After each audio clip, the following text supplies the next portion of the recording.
On May 22, 2011, a tornado of mammoth proportions struck the city of Joplin, Missouri. They couldn't see it come because it was shrouded by rain. They thought it was a rainstorm.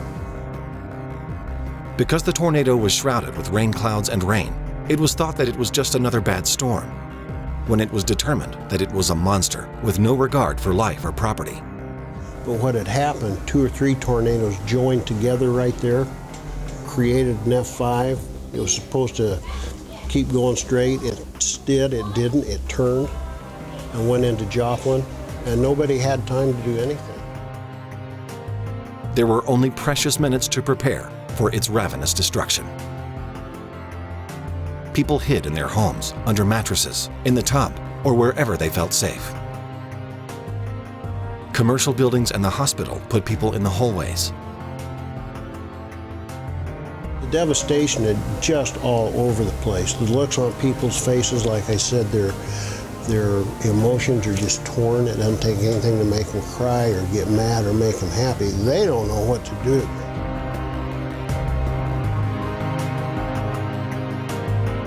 The tornado was rated as a Category 5 with winds of 205 miles per hour.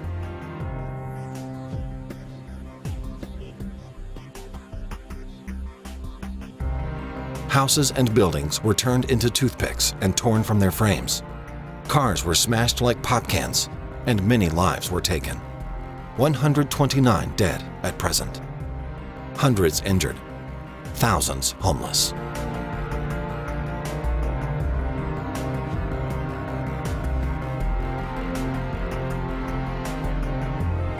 Oh, I was awestruck. You can't even begin to imagine the feeling you get to see a part of a town completely destroyed. I mean, houses taken off of the foundations with the hospital, 7-story hospital, rotated at one end 3 inches off the foundation and 10 feet on the other side. A school completely destroyed, bark ripped off of trees.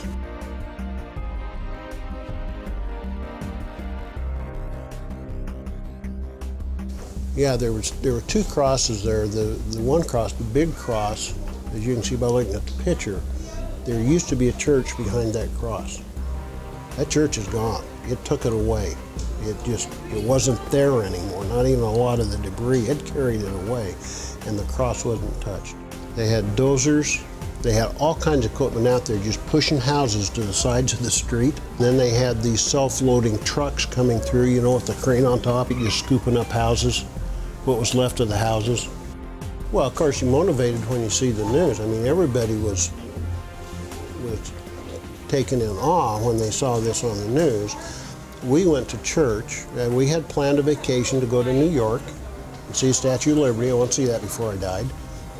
And then we saw this little blurb in the church folder that they give you when you go to church about, was anybody interested in going to Joplin? Me and Joe and Sandy was there that day and said, we need to change our plan.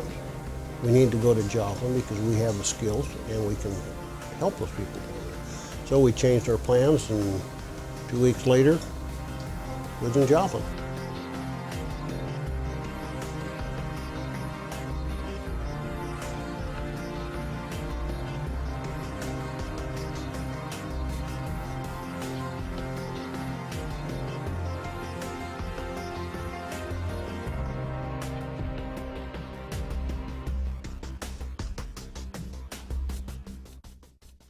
Money and people were needed to help this town sift through the debris and rebuild.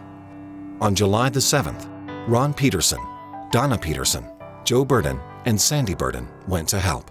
Went in the church, told them I was there to donate our time and our skills, and what could we do. They started telling us about this lady. The initial story come out about her was the guy had stolen her money instead of the stuff that she bought and left town. And so, of course, that's where I just told him, that's where I want to go.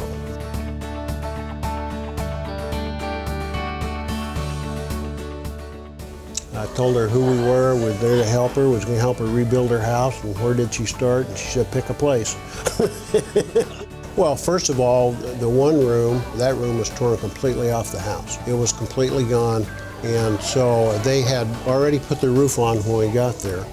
So we rebuilt this part of her house and put in the plumbing so she'd have a toilet. She didn't even have a place to shower or anything. And so we got the shower in, got all the walls in. There's some walls in there that you can't see, but there were some other walls in the house that was taken out.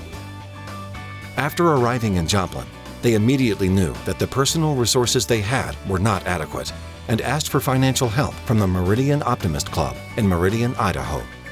Needed some additional money for this gal because she was poor, she didn't have anything, and people had been trying to rip her off. The Meridian Optimists approved the request, and money was made available. The family this money went to would like to let the Optimists know that they are very grateful.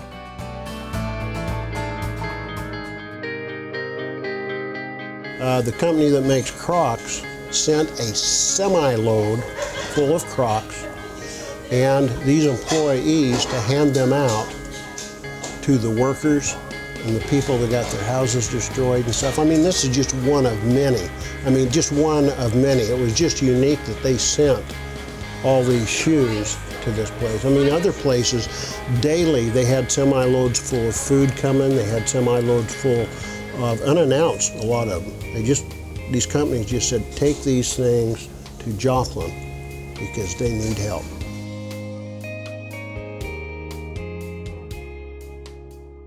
People from all over the world coming in this place, what can we do to help? And there wasn't enough people there. There just wasn't even close to enough people.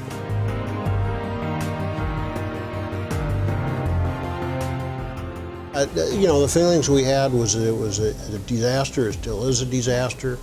Those people needed a lot of help. There's a lot of people there to help them any way that they could possibly help them.